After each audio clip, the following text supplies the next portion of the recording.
అందరికీ నమస్కారం. దసరా శరన్నవరాత్రుల గురించి క్లుప్తంగా, అమ్మవారిని గురించి క్లుప్తంగా చెప్పుకుందాం. దశహర అనే సంస్కృత పదం వికృత రూపంలోనికి మారి దసరా అయ్యింది. హస్త నక్షత్రంతో కూడిన జ్యేష్ఠ దశమికి దశహర అని పేరు. మరొక అర్థంలో దశహర అంటే 10 జన్మల పాపాలను, 10 రకాలైన పాపాలను పోగొట్టేది అనే అర్థం కూడా ఉంది. దుర్గాదేవి తన భక్తుల జన్మల పాపాలను తొలగిస్తుంది. కాబట్టి ఈ దేవిని స్మరిస్తూ చేసే ఉత్సవాలు దసరా ఉత్సవాలు అయ్యాయి. ఇక శబ్దార్థపరంగా చూస్తే ద అంటే దానవులను, సర అంటే దూరం చేయనది, అంటే రాక్షసులను సంహరించి ప్రజలకు సుఖశాంతులు అందించే దుర్గాదేవి ఆరాధనకు దసరా అని పేరు వచ్చింది. ఈ దసరా ఉత్సవాలు 9 రోజుల పాటు జరుగుతాయి. అందుకనే వీటిని నవరాత్రులు అంటారు. నిజానికి నవరాత్రులు అంటే 9 రాత్రులు కాదండి. రాత్రి అంటే తిథి అనే అర్థం ఉంది. ఆశ్వయుజ శుద్ధ పాడ్యం నుంచి నవమి వరకు జరిగే ఉత్సవకాలమే నవరాత్రులు. ఇప్పుడు అమ్మవారిని గురించి క్లుప్తంగా తెలుసుకుందాం. పూర్వం మహిషాసురుడు, మధుకైటబులు, చండముండాసురులు ఇంకా మొదలుగా గల రాక్షసులందరూ బ్రహ్మదేవుని గురించి ఎంతో ఘోర తపస్సు చేసి ఎన్నో వరాలను పొందారు. వాళ్ళకి మరణం అనేది చాలా కష్టంగా, అంటే ఎవరూ చంపడానికి వీలు లేకుండా వరాలు పొందేవాళ్ళు.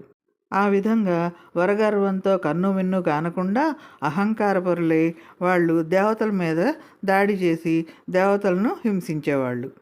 ఆ అసురుల బాధ పడలేక దేవతలు ఆ జగన్మాతను పూజించి, అమ్మ పరమేశ్వరి, విశ్వరూప, ఈ ప్రపంచమంతా నీవే, నీ గుణాల చేతనే ఈ విశ్వమంతా ప్రవర్తిల్లుతున్నది.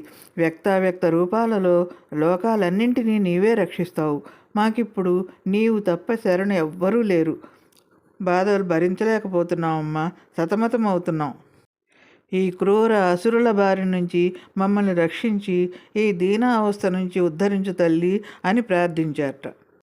అహంకారం విడిచి తనను స్తుతించిన దేవగణం మీద దయగలిగిందిట అమ్మకి. ఆమె ఎట్లా ఉందో చూడండి. కోటి సూర్యచంద్రుల కాంతి విశేషంతో చూడశక్యం కాని తేజస్సుతో ప్రకాశిస్తోందిట.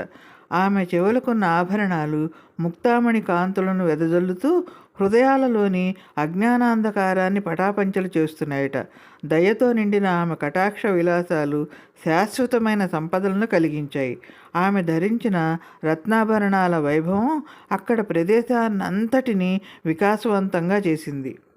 ఇక ఆమె చిరునవ్వులు కిరీటంలోని చంద్రలేఖకు కాంతి విశేషాన్ని కలిగించాయి. ఆ జగజ్జనని దివ్య తేజస్సుతో బ్రహ్మాండ భాండాలన్నీ గవాక్షాలలోని అణువుల్లా సూక్ష్మరూపం కలవయ్యాయి. అంటే ఆమె దివ్య తేజస్సులో బ్రహ్మాండ భాండాలన్నీ కూడా చిన్నవిగా కనపడుతున్నాయిట. దివ్య తేజోమండల మధ్యస్థగా ప్రకాశిస్తున్న ఆ మహాదేవిని దేవతలంతా జయజయధ్వానాలతో స్తుతించి తమ బాధలనన్నీ చెప్పుకున్నారు. అప్పుడు ఆ ముగురమ్మల మూలపుటమ్మ అయిన ఆ లలితాదేవి, సురప్రముఖులారా, మీరు నా అనుగ్రహానికి పాత్రులయ్యారు. మీరింక భయాన్ని విడిచిపెట్టి నిశ్చింతగా ఉండండి. దుష్టశిక్షణ చేసి శిష్టులను రక్షించడానికే అవ్యక్తమైన నేను వ్యక్త రూపాలతో అవతరిస్తూ ఉంటాను. అంటే అనేక రూపాలు ధరించి ఆ రాక్షసులను సంహరిస్తాను అని చెప్పిందిట. నా పట్ల చిత్తం లగ్నం చేసి నన్ను ఎల్లప్పుడూ స్మరించే వారికి నా అనుగ్రహం ఎప్పుడూ ఉంటుంది అని పలికిందిట ఆ తల్లి. అంతటా ఆ తల్లి త్రిపుర సుందరి, త్రిపురేశ్వరి, పరమేశ్వరి, కామేశ్వరి, రాజరాజేశ్వరి, భ్రమరాంబిక వంటి అనేక నామాలతో పూజలు అందుకుంటూ నా లలితాదేవి అఖిలాండకోటి బ్రహ్మాండాలకు జనని, పిపీలకాది బ్రహ్మ పర్యంతము సకల జీవకోటికి మాతృదేవత అయి తన బిడ్డలుగా భావించిన ప్రజలను పట్టి పీడిస్తున్న భండాసురుడనే రాక్షసుడిని, వాడి 30 మంది సంతతిని, వారి సైన్యాన్ని ఆదిశక్తి అవలీలగా వధించిందిట. అట్లాగే చండాసురుడు, ముండాసురుడు, మహిషాసురుడు అనే లోకకంటకులైన రాక్షసులను సంహరించి 14 భువనాలకు శాంతిని ప్రసాదించింది. మధుకైటబులు అనే రాక్షసులను సంహారం కోసం అమ్మ ధరించిన ఈ రూపాలనే నవదుర్గ రూపాలుగా దేవి మార్కండేయ భవిష్య పురాణాలు చెబుతున్నాయి. పద్మనాభుని నాభి పద్మ సంభవుడైన విధాతను అంటే బ్రహ్మను మధుకైటబులు అనే రాక్షసుల బాధ నుంచి యోగనిద్రాదేవిని స్తుతించాడట బ్రహ్మదేవుడు. అదే రాత్రి సూక్తం. అప్పుడు ఆ యోగనిద్ర శ్రీ మహావిష్ణువును వదిలి రాక్షస సంహారానికై ప్రేరేపించిందట. ఆ తల్లే మహాకాళికాదేవి.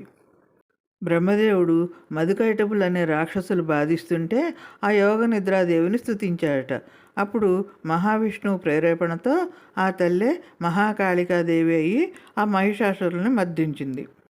ఆ విధంగా పరాశక్తి ముగురమ్మల మూలపు శక్తి వివిధాయుధాలు ధరించిన 10 చేతులతో 10 వదనాలతో 10 చరణాలతో ఉన్న నీలవర్ణ రూపిణి మహాకాళి.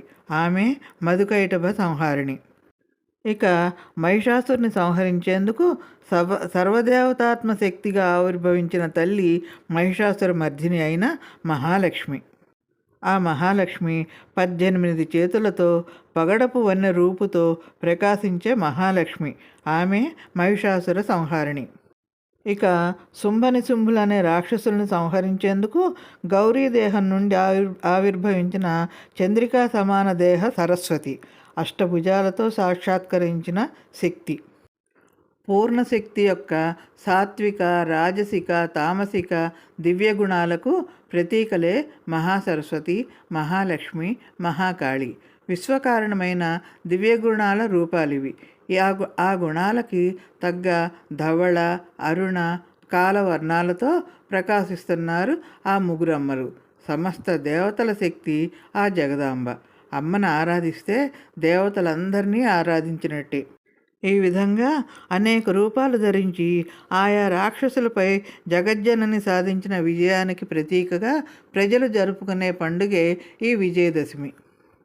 అంతేకాకుండా మహర్నవి నాడు శ్రీరామచంద్రుడు దేవిని ధ్యానించి రావణ సంహారం చేయగా దేవతలందరూ పరమానందభరితులై దేవి పూజ చేశారట.